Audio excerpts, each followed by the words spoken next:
주식 투자 심플하게 충분하게 스텝스. 스텝스 구독자 여러분 안녕하세요. 돈 되는 정보만을 꽉꽉 눌러서 알려주는 리서치 돈알리의 최상욱입니다. 최근 서울시에 굉장한 비 피해가 있었는데요. 저희 아파트 단지도 지하 2층 주차장이 침수가 되었습니다. 그래서 손해보험사들이 굉장히 손실을 많이 볼 거라는 그런 얘기가 있는데 그럼에도 불구하고 주가가 굉장히 상승하고 있다고 하거든요. 왜 그런지 한번 알아보겠습니다. 오늘은 손해보험 업종에 대해서 한번 알아볼 건데요. 저희가 직관적으로 생각하는 손해보험 업종 같은 경우에 요즘 같은 자동차 침수 피해가 굉장히 많은 시기에 좀 안 좋지 않냐 이런 생각이 들만한데 또 아니라고 하는 그런 뷰가 있는 것 같습니다. 그래서 오늘은 하나투자증권의 김도하 애널리스트님을 모시고 한번 짚어보도록 하죠. 안녕하세요. 네, 안녕하세요. 저 하나투자증권에서 은행보험 담당하고 있는 애널리스트 김도하입니다. 은행도 담당하시죠? 네. 사실 그래서 지난번에 저희가 은행 금리 관련해서 찍었던 영상이 조회수가 좀 잘 나왔었는데 또 오랜만에 오셨으니까 너무 바쁘셔가지고 김도하 애널리스트 모시기가 쉽지 않습니다. 이거 참 제가 섭외하려면은 이렇게 3고초래 정도는 해야지 겨우 나오는데 그러면 일단 8월 25일 금통위부터 좀 간단히 짚고 어차피 손보업이나 은행업이나 좀 두루두루 보면 좋으니까 네. 시작해 보도록 할게요. 금통위가 25bp 올렸는데 관련해서 은행들은 하반기에 결국 또 지난번 질문의 반복이긴 한데 대출 시장 성장하고 그 다음에 비용이라든가 여러 가지 봐야 될 부분들이 많은데요. 금리 인상 추이라든가 은행 업종의 전반적인 업황에 대해서 좀 짧게 요약을 해주시면 좋을 것 같습니다. 짧게. 네. 네. 일단 8월 달에 이제 25bp를 올렸고 저희 하우스뷰는 여전합니다. 남아있는 10월 달, 11월 달 금통위에서도 25bp씩 더 추가 인상을 해서 연말에 3%를 보고 있고요. 저희 같은 경우는 아마 시장 기대치의 좀 상단일 텐데 내년도에도 추가 인상 좀 상반기쯤에 가능하지 않겠냐까지 보고 있는 상황이라 네. 주식시장 참여자들은 내년도에 기준금리 인하 사이클로 혹시 전환돼서 경기에 좀 어떤 하방을 다져주고 숨통을 틔워주지 않을까를 기대하고 있습니다만 인하까지는 아직 사실 채권 담당자 입장에서 보고 있지는 않은 것 같습니다. 그 물가 때문인가요? 맞습니다. 그래서 저는 사실 은행에 대해서는 여전히 금리 인상에 대한 수혜를 보는 업종임에도 불구하고 네. 그보다 더 앞단의 경기 민감주로서의 성격이 워낙에 강하기 때문에 현재의 금리 레벨 그리고 속도는 좀 부담이 경기에 이제 미칠 수 있다라는 판단이 더 앞서서 은행에 대해서는 사실 아직은 조금 더 보수적인 투자 의견을 가지고 있는 상황이고요. 사실 김도하 애널리스트 불러서 첫 도날리 찍었을 때 인상적인 게 은행이 경기 사이클 따라간다고, 그러니까 경기가 좋아져야지 은행을 사야 된다는 그런 이제 발언을 하셨는데 아마도 지금 금리 인상은 물가 때문에 올리는 거고 과격한 금리 인상 때문에 성장률 전망치도 수정되고 있잖아요. 맞습니다. 하향 조정으로 수정되고 있는데 그 부분에 대해서 하나는 굉장히 온건하게 얘기하고 있지만 실제로는 좀 더 충격이 있을 거라고 그렇게 생각하시는 것 같네요. 맞습니다. 예, 제가 김도하 애널리스트 생각을 잘 이해한 것 같습니다. 그래서 이렇게 그러면 금리 인상기에도 불구하고 은행이 좀 재미가 없으면은 투자자 입장에서 반대로 손보 같은 경우에 요즘 손보 주가들이 조금 오르고 있다고 해서 제가 아는 손보 상식으로 잘 이해가 안 되기도 하는데 왜 저희 아파트 단지 사고가 엄청 났습니다. 강남역 주변에. 그래서 인명피해도 굉장히 컸고 이렇게 하는데 근데 지금 손보사들이 전체적으로 뭐 주가가 좋다거나 실적이 좋아진다거나 하는 것 같던데 이게 어떻게 된 거예요? 좀 전체적으로 그림 한번 그려주시면 좋을 것 같습니다.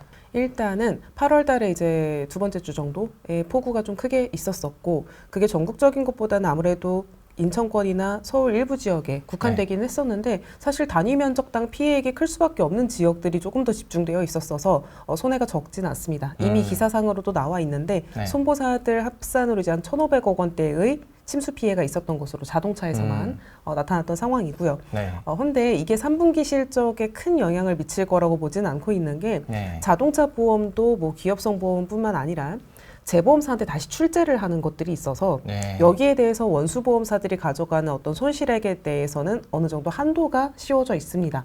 1,000억 원의 피해가 발생했다고 해서 그걸 전부 다 원수사 한 군데서 물어주거나 하는 것이 아닌 개념인지라 손해율 개념으로 봤을 때 분기 손해율이 1%포인트 정도 올라가는 그 정도의 그림으로 봐주시면 될 것 같고요. 그러니까 또 보험이 또 보험을 들어가지고 뭐 이 재보험사들 코리안리 같은 얘네들이 좀 얻어맞아야 되는 건가요? 특정 재보험사를 제가 네. 거론을 할 수는 없는 네. 부분인 것 같고 저희가 알고 있는 일반적인 그 회사가 이 손실을 떠안는 건 또 아니기는 합니다. 그래서 네. 이건 좀 복잡한 문제이긴 한데 어쨌든 원수사 입장에서는 재보사한테 이제 보험을 또 들어놓은 상태다라는 것을 말씀을 드리고요.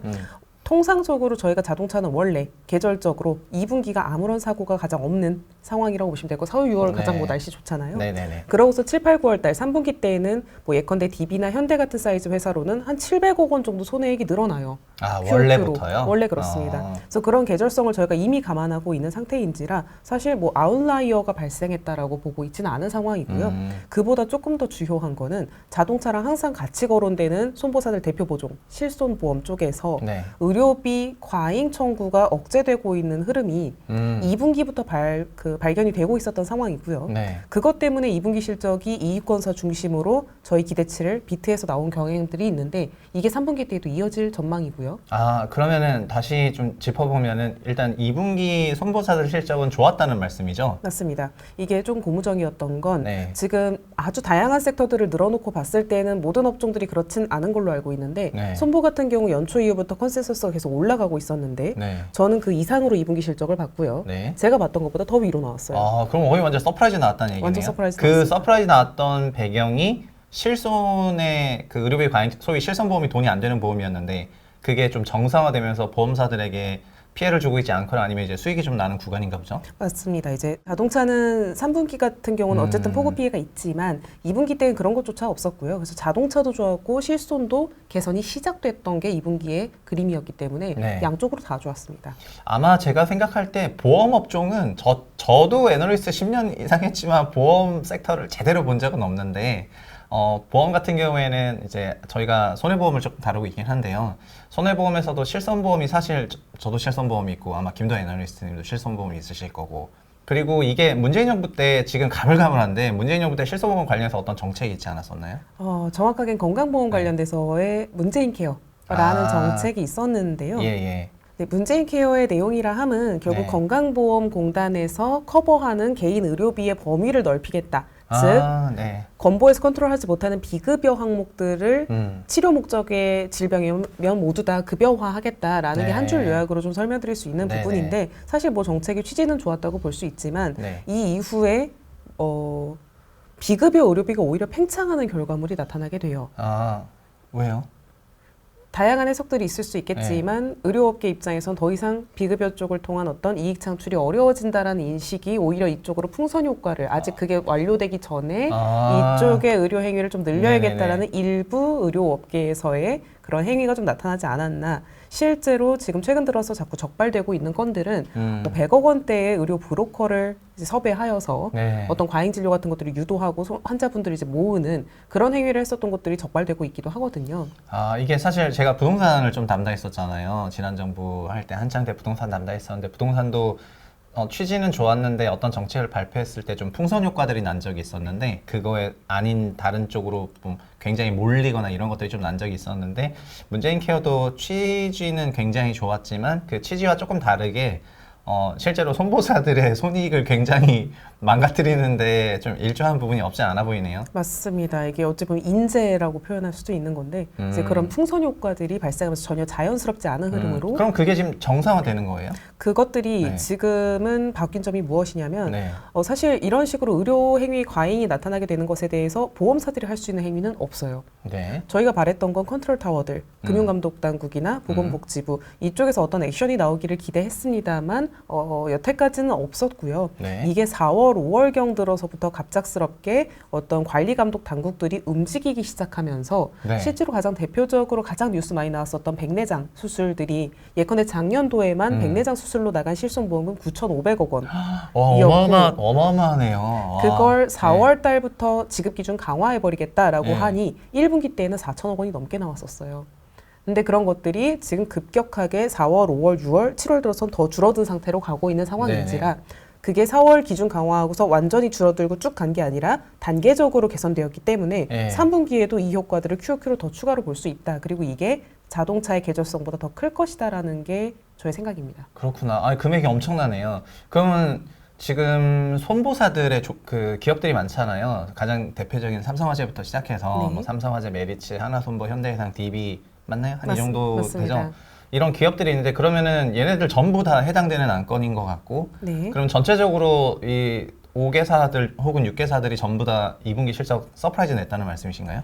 약간의 온도 차는 있습니다. 네. 전부 다 컨센서스를 비트한 건 맞았는데 네네. 서프라이즈로 칭하는 거 저기 일반적으로는 컨센서스 15% 이상 비트했느냐는 네. 2위권사들 DB, 현대, 메리츠, 하나손보에 그러면 해당하는 제일 부분입니다. 좋게 보시는 그 선보사들은요? 이 중에서 좀 좋게 보시는 거는요? 전 아무래도 지금 선도사보다는 2위권사들을 더 좋게 보고 있는데 이 네. 중에서는 DB손보와 하나손보를 탑픽으로 좀 이야기를 드리고 있어요. 네네. 그래도 혹시 뭐 보험 쪽에 포트를 좀 열 수 있다라고 하면 2위권사 바스켓 매매도 가능하다라는 입장으로 이야기 드리고 있습니다. 아, 그러면은 하나손보하고 DB손보 좀 투자 포인트 하나씩 아니면 혹시 또 동일한 투자 포인트인지 한 번만 좀 짚어봐 주시면 좋을 것 같습니다. 일단 하나손해보험 같은 경우는 지금 올해 어닝 기준으로는 PER이 2배도 안 나오고 있는 상태예요. 와. 이게 올해 부동산 매각이익이 예정되어 있어서 제가 네. 그것까지 포함했습니다만 네네네. 그거 넣어도 2배 초반 이 정도밖에 되지 않고 있습니다. 엄청나네. 네. 단순히 밸류에이션만 얘기 드릴 것은 아니고 이게 회사별로 온도차는 있습니다라고 아까 표현드린 이유가 예. 실손에 대해서 모두 다 적자로 갖고 있는 보종인 건 맞고 그 비중도 큰 것은 맞습니다만 회사별로 비중 차이는 있고요. 네. 아무래도 삼성, DB, 현대 같은 대형사들은 전체 포트폴리오 내에서 자동차 비중이 30% 정도를 차지하고요. 네. 그 나머지의 대부분인 장기보험 내에서 한 40% 정도가 실손이다라고 하면 네네. 메리츠나 하나손보 같은 경우는 자동차 비중을 이제 10% 혹은 그 언더로 가져가고 있기 때문에 네. 장기보험의 비중이 크고요. 네. 똑같이 그 중에 40%가 실손이기 때문에 전체 본인들이 갖고 있는 보험 내에서 실손이 차지하는 비중이 아무래도 메리츠나 하나손보가 더 크기는 합니다. 그러네요. 메리츠나 하나손보 자동차 보험이 적으니까 실손 보험 비중이 많다는 그런 말이네요. 상대적으로 그럴 네네. 수밖에 없고요. 그러다 보니 실손 쪽에서 개선이 나타나는 이 흐름에서는 하나손보는 심지어 그것의 피해를 더 많이 받았던 회사이기 때문에 네. 그리고 그 피해 때문에 관리 감독 그 대상으로 지정이 됐었던 바가 한 번 있어서 남들보다 실손 보험료를 더 많이 올렸었어요. 아, 그 실손은 매년 세상에. 갱신되는 네. 상품들이 아니기 때문에 예, 예. 과거에 올렸던 인상도 누적적으로 지속적으로 반영이 계속 됩니다. 그로 인해서 실손 쪽의 개선폭이 남들보다 더 클 것이다라는 기대를 갖고 있다 보니 스윙은 큰데 밸류에이션 심지어 낮구나라는 생각으로 추천드리고 있는 바였고요. DB손보는 사실 현대해상과 회사의 뭐 사이즈로 봤을 때는 완전히 거의 동일한 상태입니다. 예. 뭐 포트폴리오 구성도 거의 그러하고요. 근데 지금 현대해상 대비해서 ROE는 사실 더 나오고 있는 상태인데 그런 거 대비해서 벌어들인 어닝 대비의 밸류에이션은 뭐 현대해상이 4배 후반대다라고 하면은 DB손보 네. 4배 초반대를 네. 받고 있어서 사이즈가 같은데 이익이 더 나오는 회사가 디스카운트를 받고 있구나라는 인식 때문에 저는 여기는 또 밸류에이션 측면에서 더 긍정적으로 얘기를 드리고 있는 바이고요. 아, 그러니까 지금 뭐 PER이 막 약간 2배도 나오고 2배 나오고 4배 나오고 평균적으로 거의 소위 어마어마한 저피 상태네요. 맞습니다. 금융주 다 그렇습니다. 아, 그리고 그 영업이익 규모도 제가 보니까 절대 작지 않은 게 분기 영업이익이 막 2천억에서 3천억 밴드에서 다 네. 그런 성과가 나오더라고요. 그러면은 지금에서 만약에 포워드로 한 4개 분기 이렇게 좀 좋게 흘러간다 치면은 그러니까 3분기는 차량 자동차 보험 쪽에서 추가 손실 때문에 뭐 회사마다 뭐 100억, 200억 아무튼 몇백억씩 그런 로스가 있을 수는 있지만 지금 실손 좋아지기 시작한 게 4월부터인데 이 2분기 실적에 서프 냈고 이게 3분기도 추세적으로 좋아진다고 생각하면 그쪽에서의 업사이드가 훨씬 커 보이네요. 맞습니다. 실손 쪽에서의 그 좋아지는 정도가 네. 자동차 안 좋아지는 것보다 더 크다라는 생각인 거고요. 다만 그래도 계절성은 실손에서도 있기는 하기 때문에 저희가 뭐 3분기 때 2분기보다 더 좋은 실적이 나온다라고 보기는 어려울 수는 있습니다만 조금 더 긴 호흡으로 내년 내후년 텀까지 놓고 봤을 때 전 실손 사이클은 이제 국면의 전환이 일어난 거라고 판단하고 있어서 긴 호흡으로 접근하실 수 있으시면 좀 추천을 더 드리고 싶은 상황입니다. 그러면은 이런 질문이 좀 웃길 수 있는데 보험주를 투자할 때는 어떤 부분을 좀 보험을 들어놔야지 되는 거예요? 약간 리스크한 부분이 어떤 게 있을까요? 아무래도 업종의 성향으로 놓고 봤을 땐 금리에 대한 정방향의 같이 네. 그 상관성을 가지고 가는 음. 종목들이라는 것과 경기에 대해서 말씀드린 것처럼 방어주 성격을 갖고 있다는 거라고 하면 역으로는 금리가 만약에 다시 하락하기 시작한다. 네. 7월 구간이 어찌 보면 좀 그랬었어요. 금리가 반락을 나타내기 시작했었고 그 배경이 아직은 기준금리를 올리고 있지만 내년도에 뭐 다시 내릴 거야. 네, 그로 인해 네. 경기가 좀 풀릴 거야. 네. 잠깐 뭔가 성장주 쪽을 다시 봐야 되나 하는 그런 국면들이 있었거든요. 그럴 때에는 사실 배제될 수밖에 없긴 합니다. 아, 그러니까 좀 방어적인 성격이 있어서. 맞습니다. 그래서 혹여나 혹시 금리가 뭐 다시 빠질 거야, 경기에 대해서 뭔가 좀 풀려나가는 그림들이 나타날 거야라고 하면 그때는 상대적 매력도는 떨어질 수는 있어요. 회사는 여전히 실적을 잘 내겠지만. 그럼 네. 반대로 매크로 상황에서 금리를 좀 상당 기간 고금리가 이어질 거라는 그런 생각이 퍼지게 된다면은 이런 손보사 같은 경우에는 훨씬 더 좋은 상향이라는 말이 되는 거고요. 그럴 수 있습니다. 아, 근데 저는 개인적으로는 지금 하반기나 내년 뭐 상반기 정도의 짧은 텀 더 길게는 제가 네. 차마 못 보겠고 네. 여기까지 놓고 봤을 때 아주 좋은 장세를 기대하고 있는 바는 아니라서 이런 경우에는 이제 뭐 증권 추천드리기 좀 어렵고 오히려 보험 같은 것들을 좀 더 봐야 되지 않나라는 생각으로 저 이제 전제를 깔고 이야기를 드리는 네, 아까 거고요. 이 부분에서는 경기를 말씀하신 거죠. 맞습니다. 네, 근데 그런 경기가 한은에서도 뭐 올해 2.8 내년 2.1 정도 생각하고 있는데 그게 좀 더 다운사이드가 있다고 보는 게 합리적이고 올해 2.6이었나요? 경제 성장률이. 그리고 부처마다 다르지만은 올해도 좀 이견이 있으니까 내년은 더 악유가 있을 수밖에 없는데 그런 국면에서 물가 레벨도 마찬가지로 악유가 좀 있을 수 있긴 있는데 이 한화투자증권 리서치의 전반적인 그 물가에 대한 인식은 내년에도 좀 높다고 보는 것 같아요.